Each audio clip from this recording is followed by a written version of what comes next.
Hey, Magic Makers. Today I'm doing something I want to say a little bit differently. And it is inspired by this woman, Olivia Young. She and we are in I would call it like a masterminding type program. And she and I got to talking.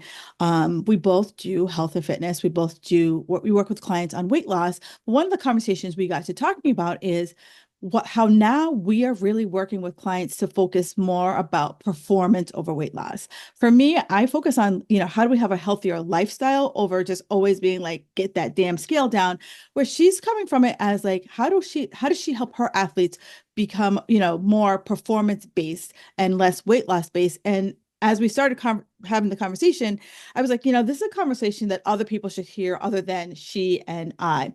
So, Olivia, welcome to the show.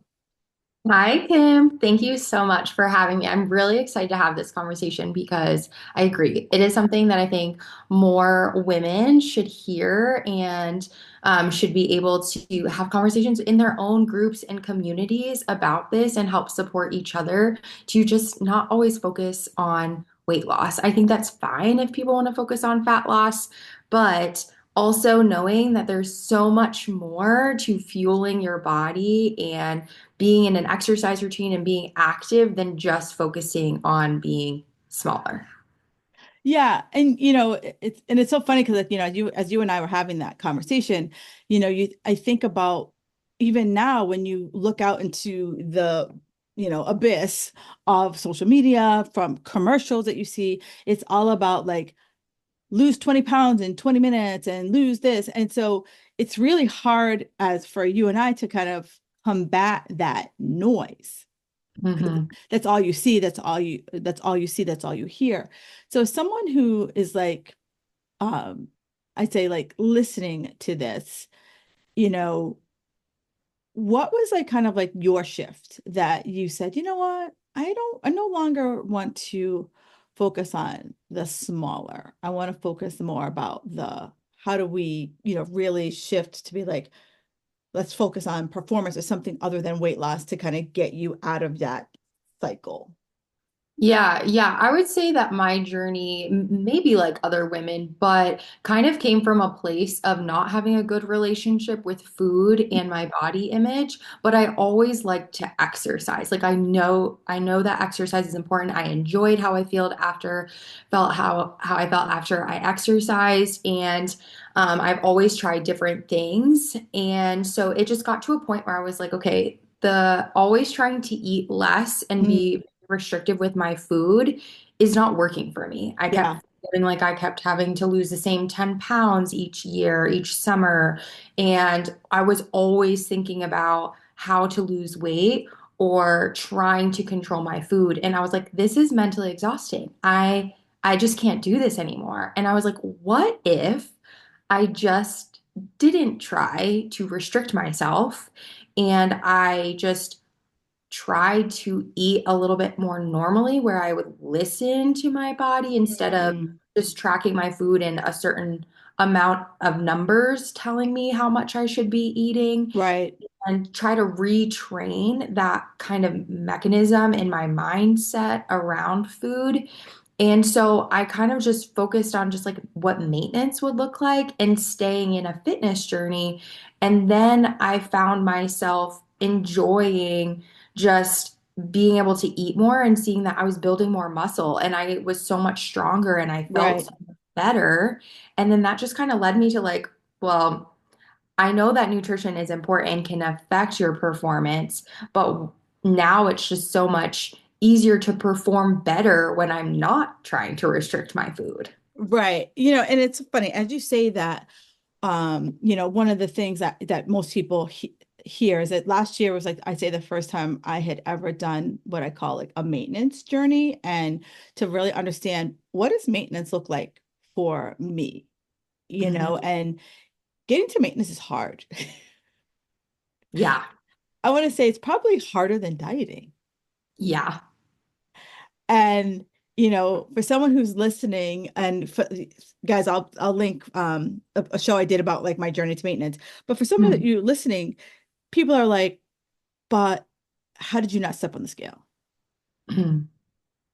as you were going through this like performance journey? Did you step on the scale? Did you freak out? Because I know many people, they are like, wait, what did the scale do?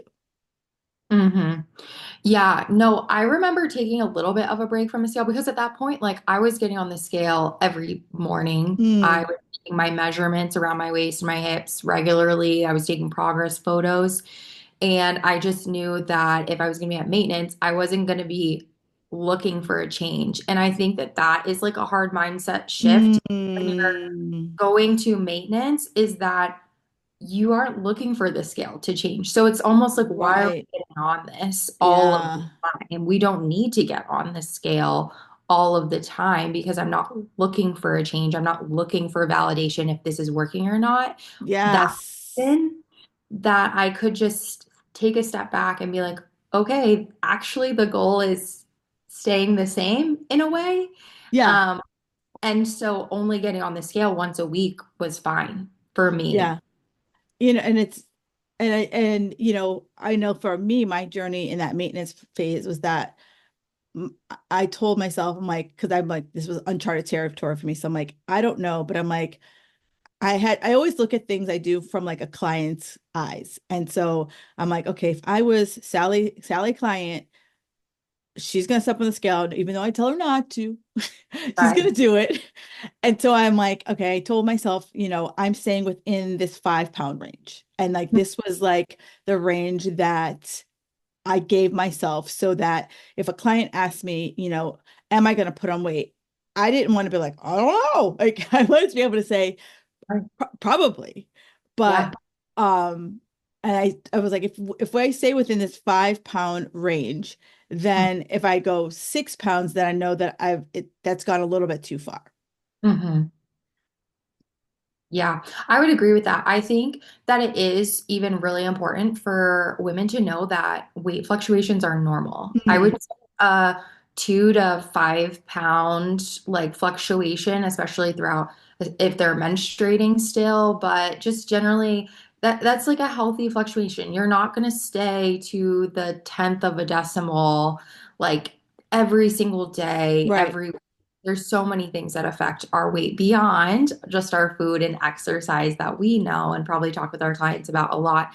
But yeah, I think that the healthy 5 pound range is a good like number to get people's head around as they're trying to transition to like focusing on performance or maintenance. That is maintenance, Right. honestly. Because it's like you said, so many people again, and you hear this too, like, oh my God, the scale went up. And then you're like, there's probably like 10 things that like off the top of my head, I'm gonna ask you that you're gonna be like, oh, oh, oh, oh. I'm like, because it's just, I'm like, I always say we're not a math equation, right? Like we're like fluid. Like it's just like some days the scale's gonna go up, some days the scale's gonna go down. But it's like I always say, like if I always felt like, 5 pounds is like really nothing. Mhm. If you put your head down, you could easily lose 5 pounds. Yeah. Yeah. And we have to remember too, if we're shifting to performance and we are shifting to that maintenance aspect of things, it's not necessarily just body fat that we're adding, right? Yeah. Like we could be adding muscle mass because you're finally eating enough food to build muscle, right? I think women are so worried sometimes about, I don't want to get bulky. I don't Yeah. want to build too much muscle. It's like it's really hard to build a lot of muscle. It takes so much time. When I have clients get like in-body scans done because they want to look more at that lean muscle mass and body fat percentage and have other numbers to look at, I'm like, okay, well, a healthy rate of gaining muscle is probably only going to be a half pound to a pound maybe per month, right? Yeah. Like it takes time for this to happen. And so when we're actually eating enough food, even just at maintenance, our body could be losing body fat and building muscle at the same time when we're still exercising and training hard. Right. So now as people are listening to this, they're like, okay, all right, I'm starting to think about this, like, being the scale, taking a break. Mhm. Um, when we say performance, what are we talking about? Like most people are like, if you, you and I are gym rats. So like we know like in our minds, we know what performance is. But if I'm not a gym rat or I am someone who's trying to be a gym rat, like what would we quantify as performance? I would say any kind of activity that you have more of a specific goal and you want to get a little bit competitive with yourself with it. That could be like a hike that you love doing, but Mm, being like, okay, now I want to do it faster, or I just yeah. want to feel better Mm, doing the hike every year when we go to this destination with my family, right? Like if it's hmm a 10-mile hike, a 5-mile hike, whatever. It's like, I don't want to be the slow poke holding everyone back. I want Right. to be the leader of the pack or the ones that are like, come on, guys, like, let's go. Like, that could even be a performance goal. It doesn't have to be signing up for a half marathon and doing that if running's not your thing. But, if you are the gym person, you love to strength train, like, it could be signing up for something maybe out of your comfort zone and doing some kind of powerlifting or Mm, even just trying to see those numbers go up when you're in the gym and having more of a performance-based goal of getting stronger and watching those numbers increase, or again, just how you feel doing the strength training on a regular basis. It's like, oh, okay, like these, 30-pound weights aren't as hard. I can do more reps at this amount too. gotcha. I I like that because I think most people, as you're talking about performance, like, I know sometimes when I say to like non-gym rats, I'm like, oh, like let's see if we can get a PR. And they look at me like, what do those two letters put together mean? Right. So it's like it is like seeing you go from 10-pound dumbbells to working your way up the rack on the dumbbells. Um and so now I want to take it from the backside. So if I am a gym rat, and, as we start to go to the gym regularly, we might not see the jumps we did that we used to. That when I first started working out, I was probably every month or so easily able to pick up the heavier dumbbells, squat a little bit heavier. But now that, I've have 20 plus years under my belt, those gains don't come as quickly. So what do you say to those people who are like, I'm not lifting as heavy as I used to be able to lift? How do we kind of get them out of the mindset of that every, you know, 4 to 6 weeks or so, I'm going to be lifting heavier because that might not be the case. Yeah, and I think that this is really interesting as we look over like our lifespan, right? Like I think right now I'm 29 years old because I've taken my nutrition and fitness more seriously in the past 5 to 7 years. I actually feel more fit and confident in my performance abilities now than I did when I was 20, 21 years old. Hmm Um, but then as we get older, I think, women that are 40, 50 years old are comparing themselves to their 30-year-old selves where maybe they were lifting heavier, maybe because they were a little bit more competitive or their running, stats were a little bit faster, whatever that kind of looks like for them. And I think we have to, compare ourselves and our best to certain seasons of our life because if we compare ourselves just to our younger self, then that might not be as applicable. But maybe if we compare ourselves to like, okay, well, just like how are we feeling? How do we feel like we're handling all of this differently, our stress in the gym and our workouts? Like, I think we can reframe how we compare ourselves into what actually matters. Like maybe we change the goal and the goal isn't just to lift more weight, but maybe after doing a little bit of cardio or after, maybe it's more under fatigue, I can still do the same amount of weight or something like that, right? Because I come from a little bit of a maybe different background than you right now. I'm more of a CrossFit coach. And Right. so CrossFit workouts are always like varied where we have a little bit of conditioning and strength component in there. And that aspect to me makes more sense in this question because there's going to be different ways that you can test your strength and your fitness capabilities in those type of workouts versus just your traditional doing a shoulder press with maybe dumbbells and seeing how many reps you can do at a certain amount of weight. But if I do shoulder press in a workout with jump roping and burpees, that's going Mm, to look different. And you can kind of be proud of yourself in those different capacities. Does that make sense? that totally makes sense. And and as I kind of as we kind of go back to your hiking example, it could be that maybe as I'm lifting, I lift heavier and I might need a little bit more. I need a blah, blah, blah. I need a little less recovery to take it to the next set. Could be another way for me to measure performance.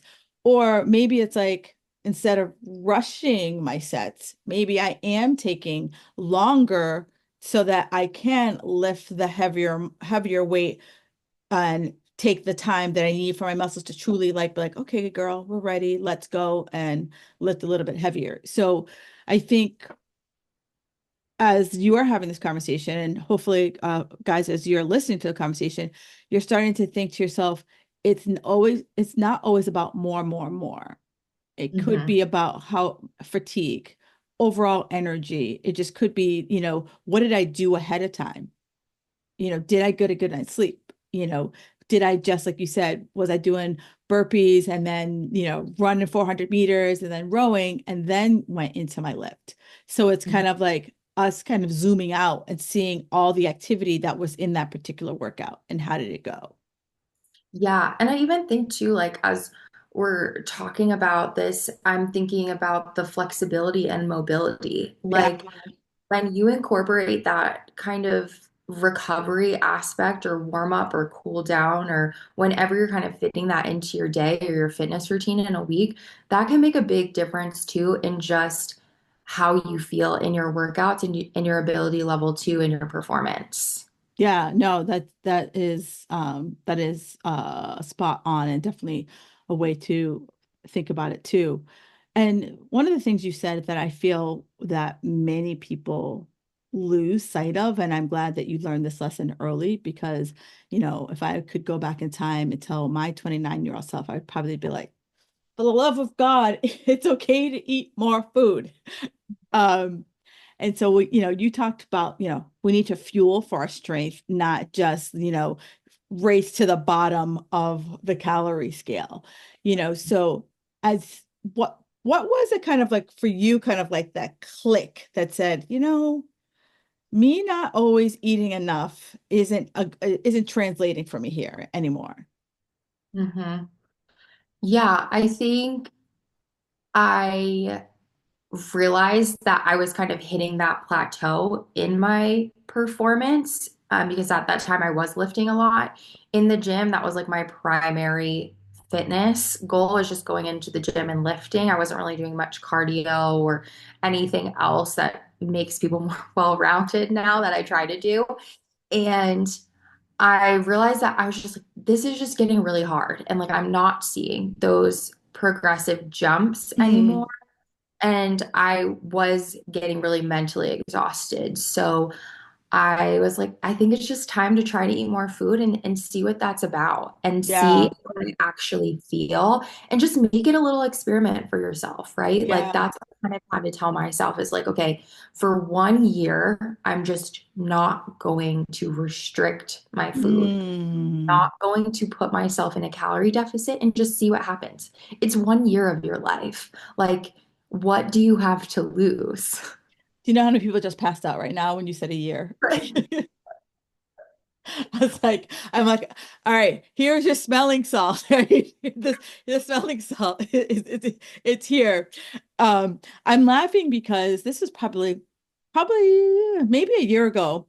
Um, there was a reporter, someone who's totally like she doesn't report on health and fitness. She just was talking about her own personal journey. And she started working with a trainer, and her trainer told her that she should expect this to be a 2-year journey. So she's a 40-something-year-old woman. And she said, you should expect this to be a 2-year journey. Okay, again, some of you guys just passed out again. Right. And and it was just exactly what you said. The first year is just figuring shit out, figuring out like, you know, as I said, as we talked about earlier, maintenance is hard to find. And it was just Yeah. like, literally, like for the first year, we're just going to figure out what maintenance looks like for you. And for many of us, we've been under eating for decades. So, like, just the mental thought of like increasing your food, it's going to take you a few weeks. You're going to freak out a couple times, and it's just like getting the reps underneath your belt. And then, as you said, like I'm going to try this for a year. It's experiment, because guess what? Like what you're doing right now, is it getting you the results that you want? So I'm going to say in that year, you're probably going to go on 20 different diets or try the same diet 500 times. Why not try this maintenance portion? You have absolutely nothing to lose. And I promise you, like I said, I stayed within 5 pounds, and it blew my mind, because it was the first time I'd ever like tracked consistently how much food I was eating. And I was pushing the envelope, and I was at almost 2,500 calories. And I have never eaten that much like consistently in my life. And Hmm. it was mind blowing that I just stayed within this 5 pound range for a year. Hmm. Yeah. Yeah. And I would say part of that for me was true is like, I need to figure this out because I have clients that need these answers Yeah. too. And I need to be able to coach them and Mm. understand like what they're going through, right? Like, I don't ever want to take a client through a transformation or journey that like I have not put the work in myself to figure out. Right. Because you want to be able to say, like, yeah, when I got to month whatever, yeah, that's when I got like crazy. Or, you might experience this, and, it'll take you, for most people, it takes a couple weeks to kind of like work through whatever it is that that experience might be. Sure, sure. Uh, Exactly. So, and I think too, like going back to your original question too, of like, what was that click for me? I think it was around the time whenever a lot of people were like, oh, you should only work out fasted. And yeah. I was trying to do that. And I was like, this does not feel good. No. And nothing is working here. I'm waking up at 4:30 a.m., working out fasted, and then coming home. And then, like, I literally had no energy for the rest Mm-hmm. of the day. Like, my workouts and my fitness journey and my health is supposed to make me feel better. And I was feeling better. I was so exhausted, and I was literally 22 years old. I was like, this is crazy. And I want to, so let's go down. I told you, you're gonna pull a vein, you're gonna pull a string, and I'm gonna be like, that's the string. And so, okay, so you're 22 and doing that, right? So for some of my ladies, and I'm not calling you out because I'm guilty of this too. That was the way, right? That was pure, utter bro science. And you know, smarter Kim Googles, and I was like, okay, like show me the research on this, because just like you, I worked out fasted for decades. And I was like, I just thought that was the way, right? Because and so as I Googled, there was no, like, the science that's out there, it's 50-50. Some people say it works, some people say it doesn't. And so for many of my like women out there, you're intermittent fasting and you're working out on this fasted workout, like honestly, if you were, and the question is always like, am I going to break my fast? My question for you is, if you ate like my go-to now is, I have some applesauce. If I just had a 50-calorie applesauce packet and some BCAAs, are the intermittent fasting police going to come call me out? Like, or am I going to feel better? Am I going to feel like shit? Because at 22, she probably doesn't have, you didn't have kids. You weren't Nope. dealing with aging parents. You weren't dealing with a crazy family, a heavy, hectic job. So, like, let's just add those layers of like stress on top of you.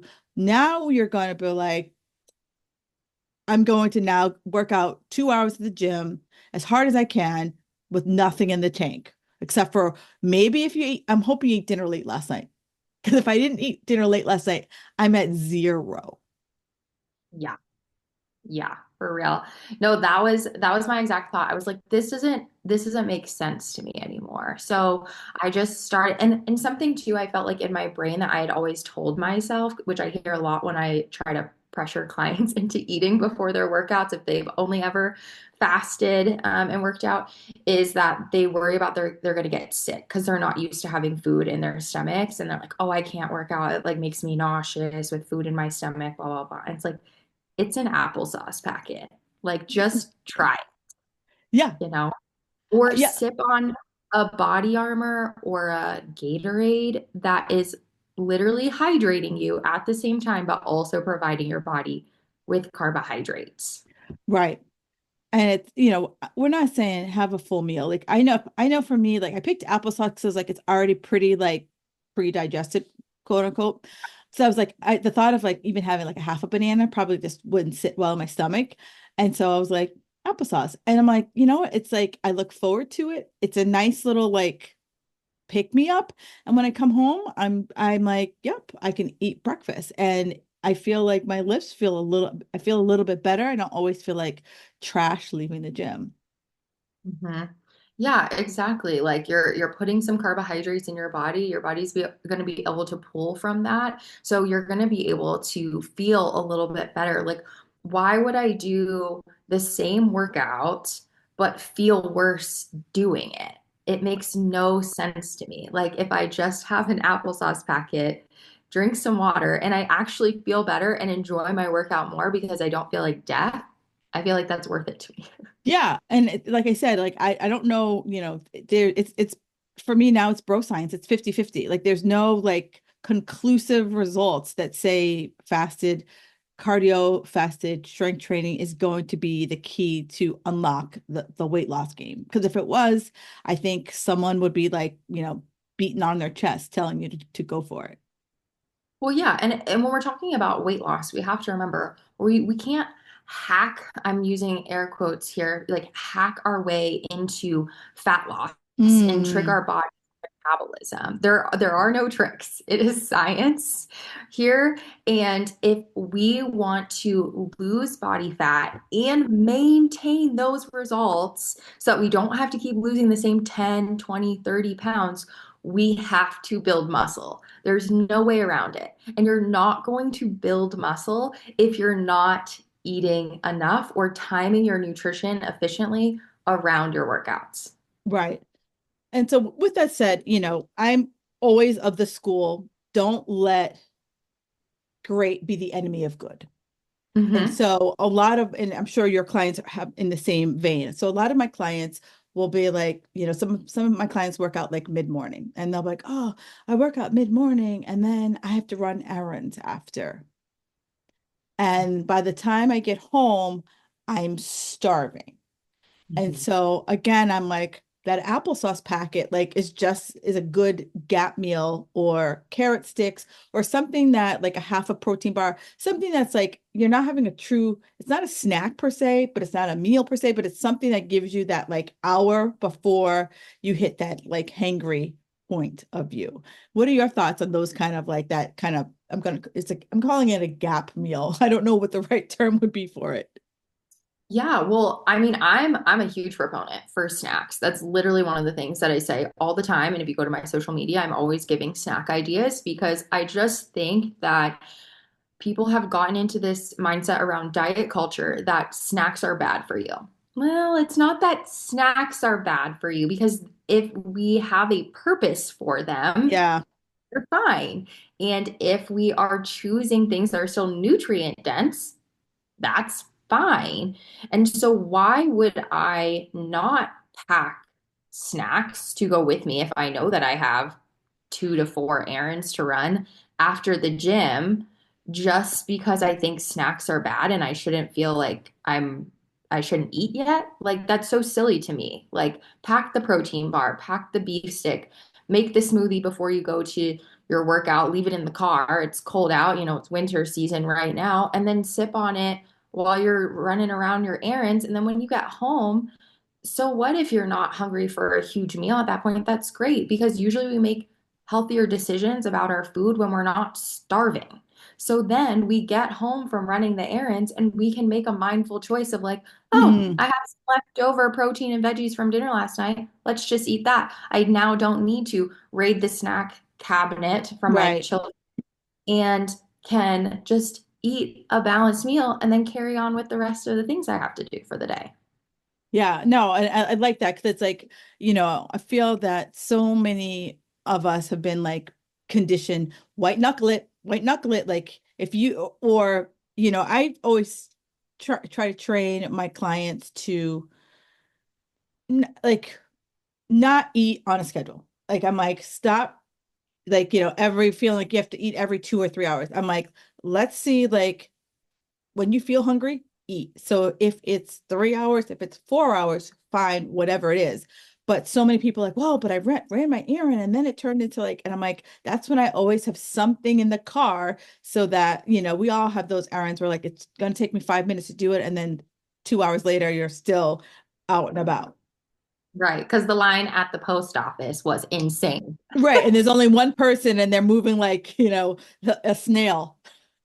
Yeah, yeah, exactly. So, yeah, I agree. Take the snacks with you, and if you don't need it, that's okay. You don't have to eat it. And then you Right. can just eat the meal when you get home. But at least you have something and you're prepared so that you don't let yourself get to that point of being so hangry. And yeah, I don't understand the white knuckling it thing. I used to also do that. I thought like my hunger was almost like a badge of honor. Like, oh, I'm Yes. doing this right because I'm hungry, but I'm not eating. It's like, no, that is literally the opposite of what we want to do for our metabolism so that our body is trained in a way to, hey, I'm sending you a signal and you're responding to it. That's the way Right. hormones work. And if you don't respond to it, they stop sending you signals.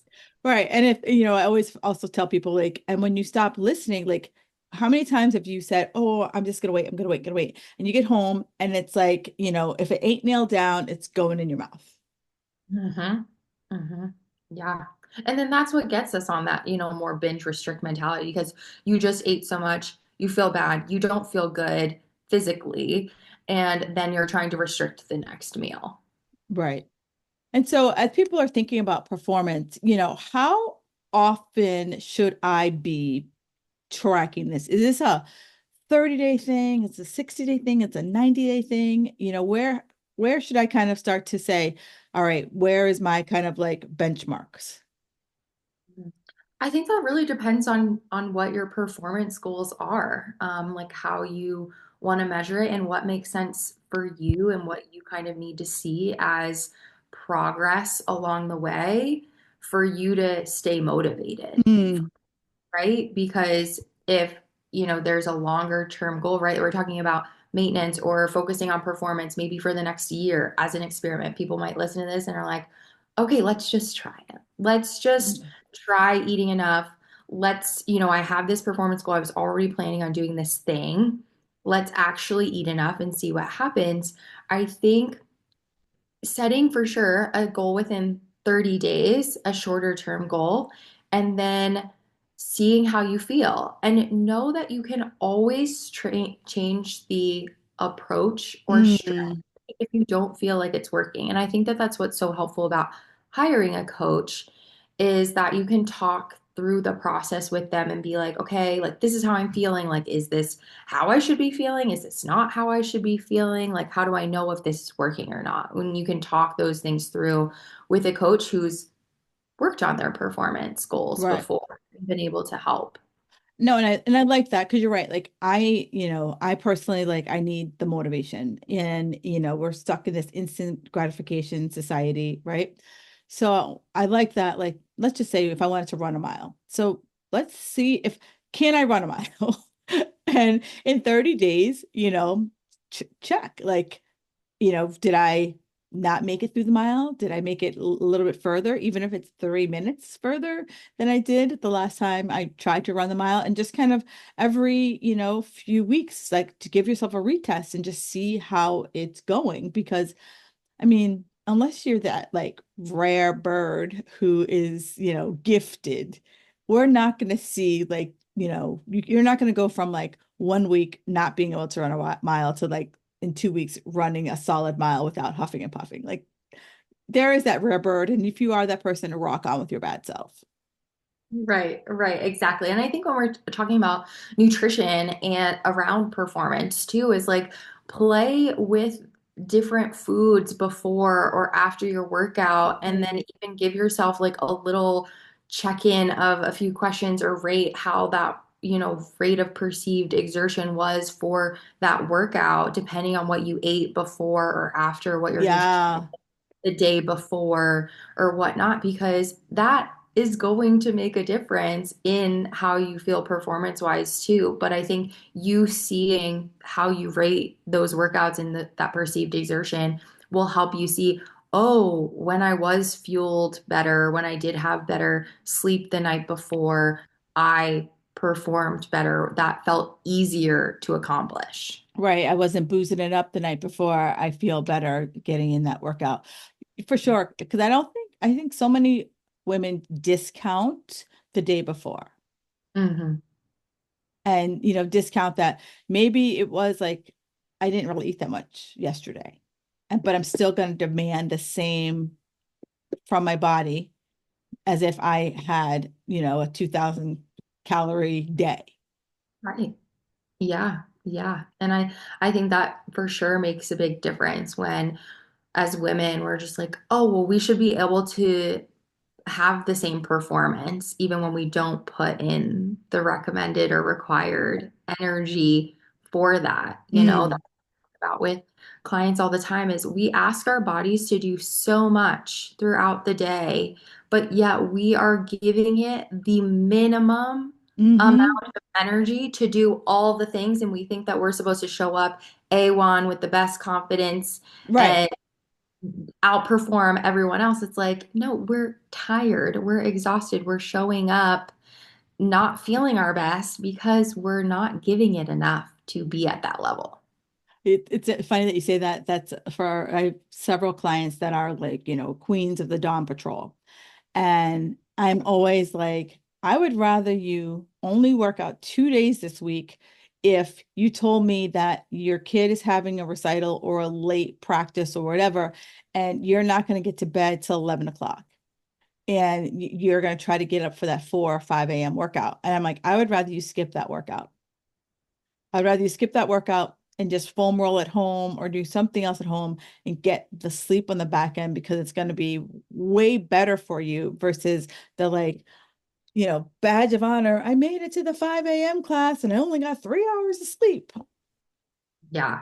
Yeah, because I have even had clients do experiments. I literally had a client do an experiment. She is a teacher. She has two kids, very active in different sports events, whatnot, over her Christmas break because she was like, ever since school started, I've just seen my weight continue to go up. My exercise Yeah. hasn't, my food hasn't changed. And I said, but your stress has and your sleep has because you can't. She was in the summer when she was off as a teacher, she wasn't waking up until 7 a.m. And then she was able to get in a workout at 9 a.m. after she had breakfast. So, like, her whole stress and sleep patterns had changed. And so then I was like, let's do an experiment over Christmas break. I want you to sleep in as much as possible. And if you don't get all four workouts in your week and you only get two, that's okay. Let's just try it. Imagine that. Her weight went down like 4 pounds, all because she just changed her sleep and she actually didn't change her, exercise or nutrition. It's funny that you say that. I have a lot of teachers too, and they all the same thing. As soon as school starts, they are a hot mess. And then when on summer vacation or, winter break, they're like, oh, life's a dream. And, and they're still trying to maintain the same schedule as in the summer, or they completely like fall apart once school starts. Hmm. Yeah, yeah. And so that's something too. Sometimes you just have to have this true understanding of science and how your body works. And so you're not just frustrated at the scale and the number, just being honest with yourself. Like, maybe I can't really change my stressors because this is just what I'm up against. And my stress level is a little bit higher. I'm doing my best to manage it. We can sometimes throw supplements at it or try some of the different stress management strategies and things like that. But, getting mad at the scale and then trying to overly restrict our food and control more is only going to make you more stressed out. So Oh, 1,000%, 1,000%. So, if someone's listening to this and they're like, okay, you guys, I think I'm starting to see the light here. What's one place you would have them start? I would eat something before the gym.